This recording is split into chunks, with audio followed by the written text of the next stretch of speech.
No especial de hoje, o tema é direito do consumidor. E com um assunto muito importante, viu? As cobranças irregulares que podem negativar o nosso nome. Preste atenção nas dicas.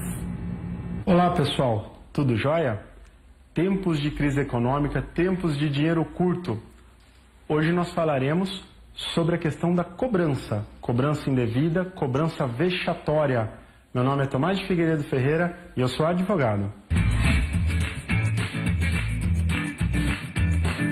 Às vezes, nós nos deparamos, não é difícil um caso de um conhecido, de um familiar, que foi cobrado por uma dívida que não é dele. Essa é chamada cobrança indevida. Ou seja, quando me imputam uma dívida que não é minha. Nós tivemos aqui um caso de uma cliente que ela sempre residiu na cidade de Campinas e imputaram a ela a dívida de uma fatura de luz na cidade de Limeira, onde ela nunca morou nem nunca teve um imóvel. Isso acontece mais do que vocês podem imaginar.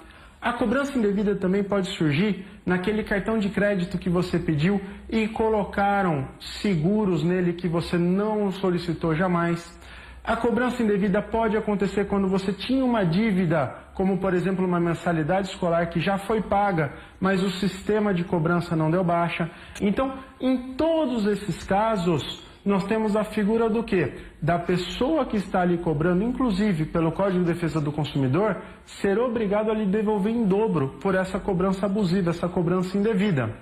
Se, eventualmente, mesmo que você explique para essa empresa ou para essa pessoa que aquela dívida não é sua e ela insistir na cobrança, isso pode chegar, inclusive, a negativar o seu nome junto aos órgãos de proteção ao crédito, ao famoso SPC e o Serasa.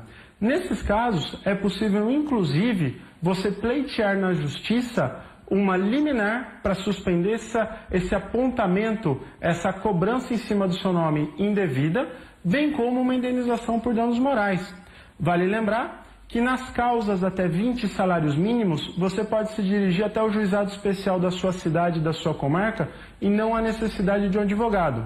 Valores acima de 20 salários mínimos, você precisa contar com a assistência de um advogado. Minha dica: vale sempre consultar um advogado antes, caso a caso, para ele lhe esclarecer sobre os seus direitos. Isso porque a empresa, com toda certeza, vai aparecer na audiência munida de advogados e às vezes você, por não ter um conhecimento técnico tão específico, vai acabar ficando despreparado para conduzir uma audiência. Agora, vamos virar um pouco a questão. E quando você realmente tem essa dívida, como é que pode ser feita a cobrança dessa dívida? Pessoal, existe uma coisa que a gente observa diariamente, que são empresas especializadas em cobrança que não lhe dão paz.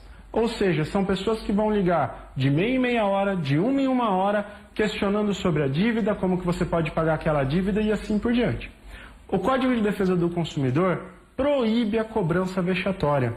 Cobrança vexatória é aquela que lhe expõe em condições perante familiares, perante amigos, perante colegas de trabalho, a condições que lhe causam um prejuízo moral. Ou seja, é aquilo que vai lhe inibir, ou seja, vai lhe causar um constrangimento desnecessário.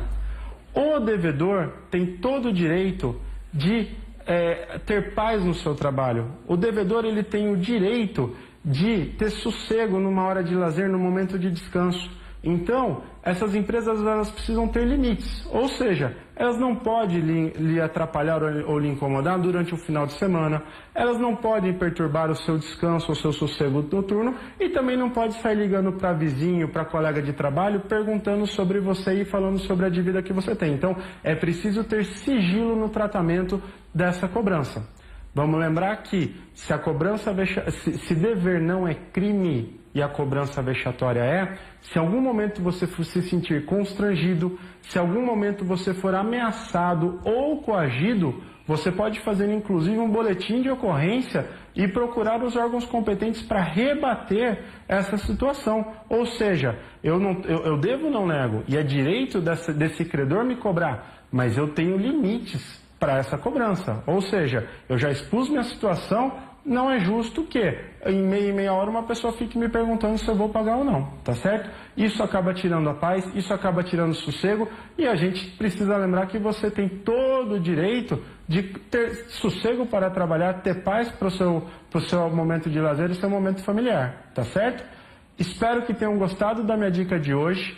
Qualquer dúvida que surgir, qualquer outra questão que vocês queiram abordar sobre direito, é só mandar uma dúvida, a sua pergunta para o link abaixo.